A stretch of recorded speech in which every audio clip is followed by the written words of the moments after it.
Teenage abortions అనేవి ఇప్పుడు చాలా బర్నింగ్ ప్రాబ్లమ్ అయింది. ఇప్పుడు కేసెస్ ఇంకా పెరిగాయి అనమాట. So we are seeing abortions 13 to 18 years లోపల మల్టిపుల్ అబార్షన్స్ అనేవి మేము ఓపీడీలో చూస్తున్నాం. చాలామంది వితౌట్ పేరెంట్స్ రిపోర్టింగ్ చాలామంది వస్తూ ఉంటారు. మేము చాలామందికి కౌన్సిల్ చేసి పంపిస్తాం. సో ఫస్ట్ ఆఫ్ ఆల్ ఎందుకు టీనేజ్ అబార్షన్స్ అనేవి పెరుగుతున్నాయి?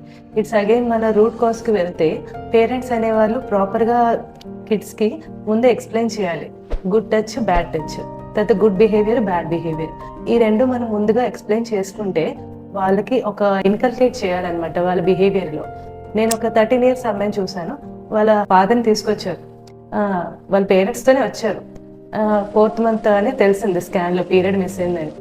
చేసేయండి, అబార్షనే కదా, ఏ పిల్లలకి ఏం తెలుస్తుంది, చేసేయండి. చాలా క్యాజువల్గా మాట్లాడారనమాట.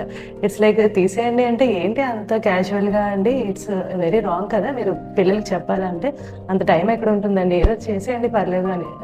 నాకు చాలా ఎంబారసింగ్గా అనిపించింది. సో అలా ఉండకండి, పిల్లలకి చెప్పండి. ఆ వాల్యూస్ అనేవి వాళ్ళలో మీరు ఇస్తేనే వాళ్ళ ఫ్యూచర్లో వాళ్ళు ప్రతి విషయంలో చాలా జాగ్రత్తగా ఉంటారు. It's not a small thing. Okay, thank you.